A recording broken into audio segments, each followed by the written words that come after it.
Recently, I've been trying to get back into VR. For the longest time, my thumbsticks on my Quest 2 controllers had stick drift, so they were pretty much the equivalent to a paperweight for that time being. But when I came back, what I revisited was a little underrated gem known as Skyworld. Now this game, from what I know, is a PC exclusive inventory management VR game that is from the same creators of After the Fall and Arizona Sunshine, both games I would highly recommend if you own a VR headset. And yes, I would still recommend Arizona Sunshine even though it's holy shit, it's been almost 7 years since that game was released. I can feel my organs recognizing their age. This game is so in-depth with its mechanics for being one of the first VR games that was more than a tech demo. It shows how an otherwise convoluted board game can be more interesting, engaging, and understandable in VR. The point of the game is fairly simple. You and your enemy have their own land on the board. It is your job to make buildings to increase your supplies, recruiting and maintaining your workers by supplying them food, and being a greedy capitalist by taxing the poor. Hello, I like exploitation. To progress in the game, you must expand until all of the land is yours. Once you gain all of the land in the game, you win. A colonizer's wet dream.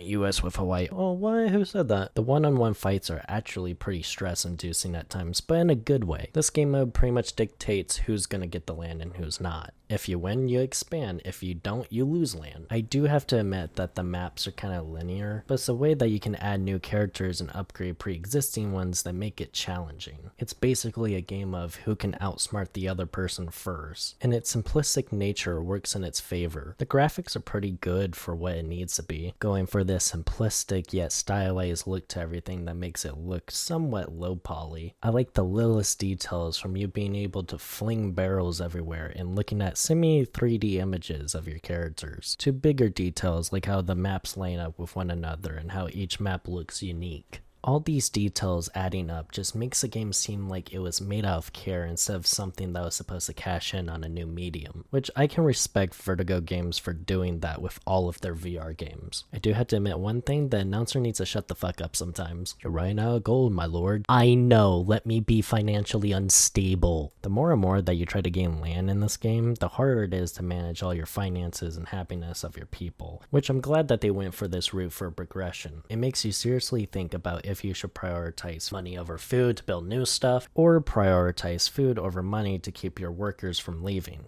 It's a great dynamic in gameplay that never gets old for me personally. The resource management of the game is fantastic, the 1v1 card-based gameplay is great, the graphics are serviceable but also charming, and the game as a whole is a solid 8.5 out of 10. This game sounds pretty solid, right? I mean, there is no possible way that this game can go completely backwards in 2 words. Loss connection. If you are playing this strictly for the multiplayer like I did, you may want to highly reconsider. The multiplayer probably has to be the worst part of the game, and it's not even the game's fault. First of all, if you're looking for public matches, just don't. The game is dead. It's not even really the game's fault. The devs just didn't support this game as hard as they did their other games. If you are doing multiplayer, I would stick with a friend who owns the game. Second of all, there's a little tiny bug that is no big deal. It just prevents you from even completing a full game, which I think Vertigo Games thinks that this is just a small issue, even though it plagues the recent reviews, but okay. I have had games where I was about to win, or that my friend was about to win, and then it would just disconnect out of nowhere.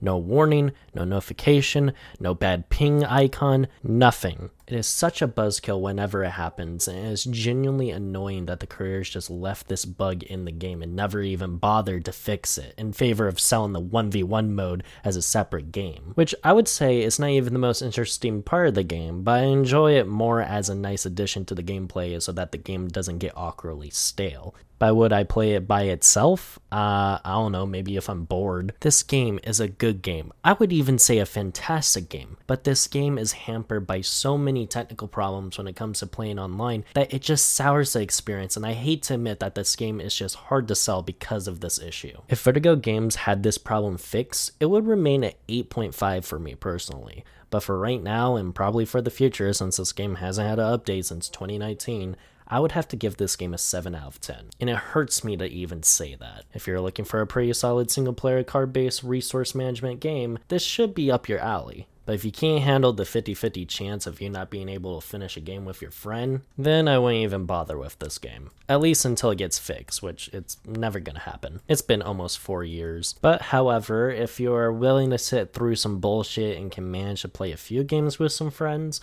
you may be looking at one of your favorite VR games. It's just a shame that underneath the technical problems, there's a pretty solid game there. Anyway, subscribe if you want to, like if you want to, even comment if you want to. I don't care. You do you, and have a good day.